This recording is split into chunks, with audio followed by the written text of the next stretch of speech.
Senna asked for the pole position to be changed from the left to the left. His decision, his request rather, was refused. Now the lights go, and Senna sprints away, but Alain Prost takes the lead. It's happened. Alain Prost has taken the advantage. Senna is trying to go through on the inside, and it's happened immediately. This is amazing. Senna goes off at the first corner, but what has happened to Prost? He has gone off too. Well, that is amazing, but I fear absolutely predictable.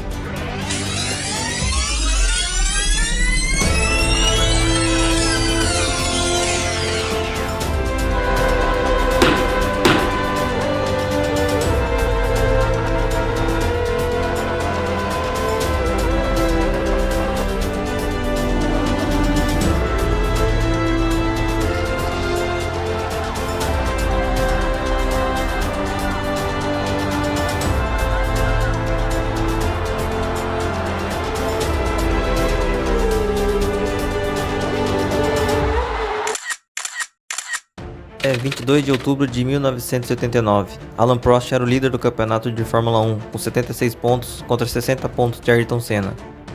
Para Senna se tornar campeão mundial daquele ano, teria que vencer as duas últimas corridas.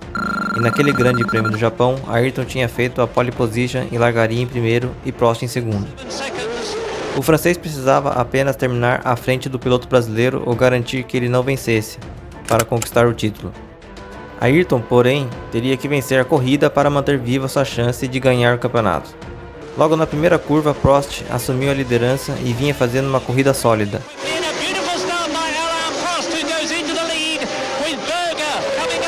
Até que na volta 46, Senna tenta a ultrapassagem na chicane, antes da reta principal. Prost fechou a porta, resultando em uma colisão entre os dois.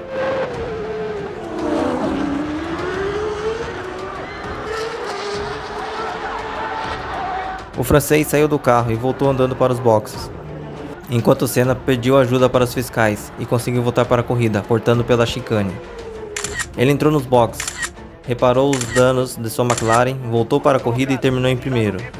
Vem um bico novo, Nannini vai aparecer, Senna vai voltar bem atrás de Nannini.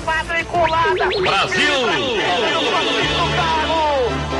Bate no capacete, Ayrton! Senna do Brasil! Então Senna ainda teria a chance de ser campeão mundial daquele ano? –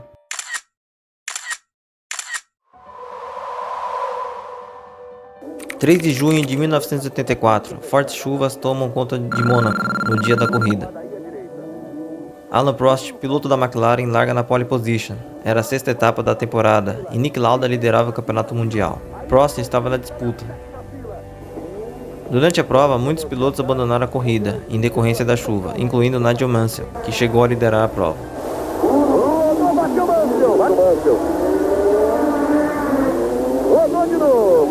Um jovem piloto guiando um carro da Toleman, que era uma escuderia nova e pequena na época, começou a se destacar. Partindo da 13ª posição, começou a ultrapassar um por um dos adversários que estavam na sua frente, até chegar na segunda posição, atrás apenas do francês Alain Prost. Vai com muito apetite e passa por Niki Lauda! Assume a segunda posição, Ayrton Senna! Volta após volta, esse jovem piloto vinha diminuindo a diferença de tempo entre ele e o líder da prova. 11,82 a diferença. Caiu 24 segundos. Quando claramente iria ultrapassar o líder em questão de poucas voltas, a corrida foi encerrada na volta 31. Senna em segundo. Agora sim, Galvão, bandeira quadriculada. Nova decisão da direção de prova. O jovem piloto chegou a ultrapassar Prost, mas no final a vitória foi dada ao francês. Ele lentamente vai parando. Então, o Ayrton passou direto. Quem era o jovem piloto que quase ganha o Grande Prêmio de Mônaco?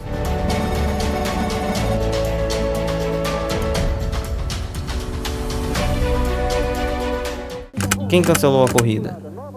Jack Ickx, o diretor de prova, tomou a decisão de encerrar a corrida, alegando que a prova não tinha mais condições de continuar por conta da chuva.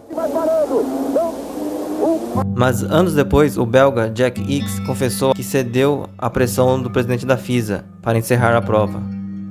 Quem era o presidente da FISA? Jean-Marie Balestre. Nascido na França em 1921, Balestre foi um dirigente esportivo e presidia a FISA naquela época. O conterrâneo de Alain Prost foi uma figura controversa na história do automobilismo. Foi presidente da FISA, Federação Internacional de Automobilismo Esportivo, e posteriormente da FIA. Seu estilo autoritário marcaram profundamente a Fórmula 1 durante sua gestão. The best decision is my decision. Balestre serviu na Segunda Guerra Mundial. Houve alegações que ele teria sido colaborador do regime Vichy. Regime Vichy foi um governo autoritário da França durante a Segunda Guerra Mundial e colaborou com a Alemanha nazista, e manteve um regime autoritário e antidemocrático. Durou de 1940 a 1944 e foi liderada pelo Marechal Philippe Pétain. Mas também se afirmou que Balestre se juntou à resistência francesa. Esse período de sua vida é cercado por controvérsias históricas. Após a guerra, ele começou a se envolver com o automobilismo como jornalista.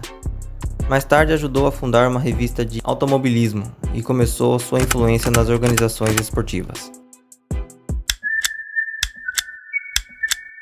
Ayrton já era campeão mundial, tinha ganhado o Mundial de 1988, porém perdeu a chance de se tornar bicampeão em 1989, quando foi desclassificado da corrida de Suzuka, após ele e Prost baterem na curva e Senna continuar na corrida passando pela chicane, uma decisão muito controversa de Jean-Marie Balestre.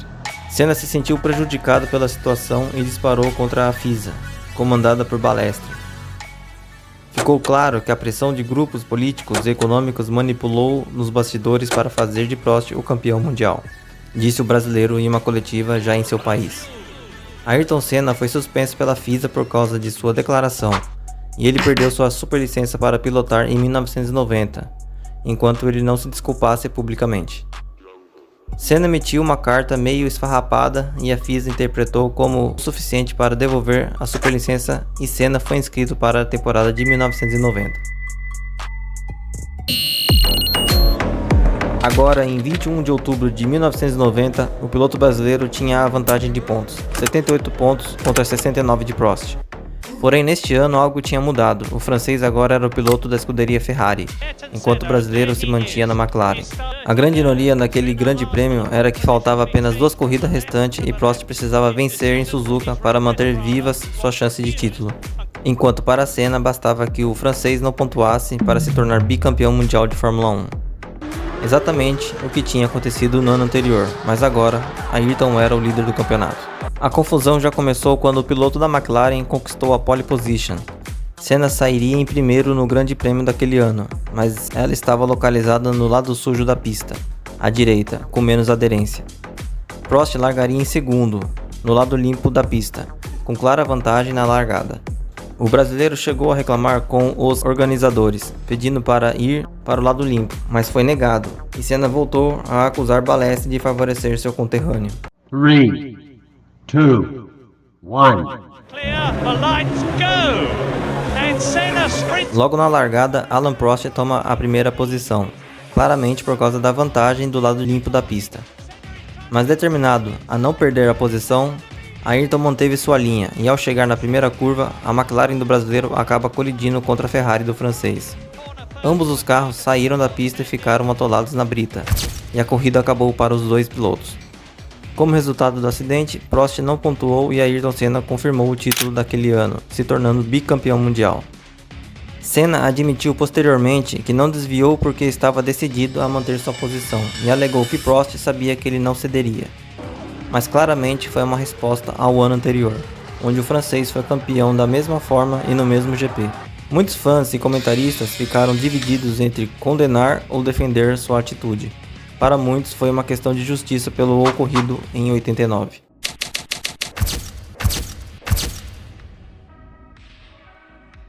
Alain Prost pilotou a Ferrari também no ano de 91, porém não venceu nenhuma corrida e terminou o campeonato em 5º lugar. Ele foi demitido da escuderia no final do ano, após comparar o carro a um caminhão. Em 92, o piloto tirou um ano sabático e atuou como comentarista. Ele retornou às pistas em 93, pela equipe Williams-Renault, e se consagra campeão mundial. Ao final de 93, Prost se aposenta de vez, sendo um dos maiores pilotos da Fórmula 1 e 4 vezes campeão mundial.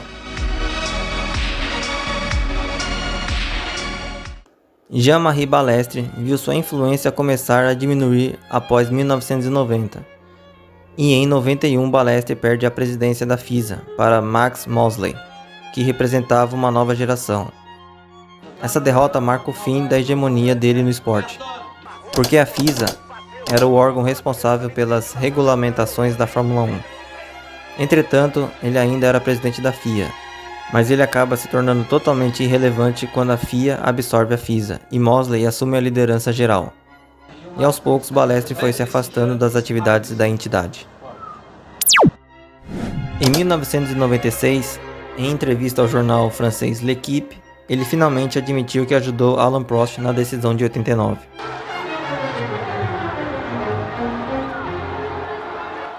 Eu lhe dei uma mão para a conquista do título em Suzuka, mas Senna também cometeu uma falta naquele dia.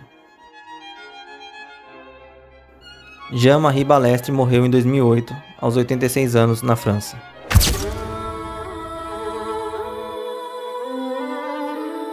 Ayrton Senna conseguiu a tão sonhada vitória no Brasil.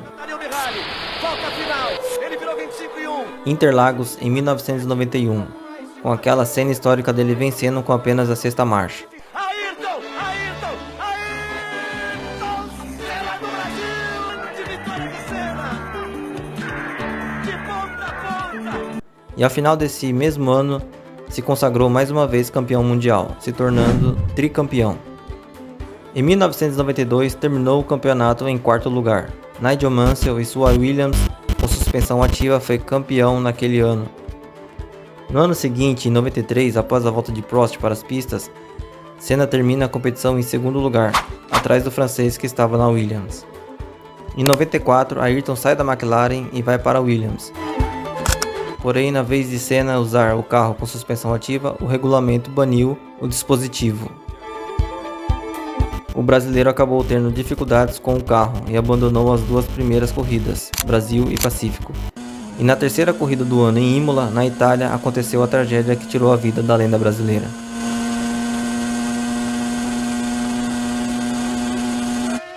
Senna bateu forte. A rivalidade entre Ayrton Senna e Alain Prost é uma das histórias mais fascinantes e emblemáticas da Fórmula 1, marcada por um contraste de estilos, personalidades e filosofias que transcendeu as pistas, transformando-se em uma verdadeira saga esportiva, se tornando uma das maiores rivalidades da história do esporte em geral. De um lado, o professor. Prost via o esporte como um jogo de xadrez. Cada movimento era calculado e, do outro lado, o poeta. Senna pilotava com emoção, impetuoso e desafiava os limites do possível.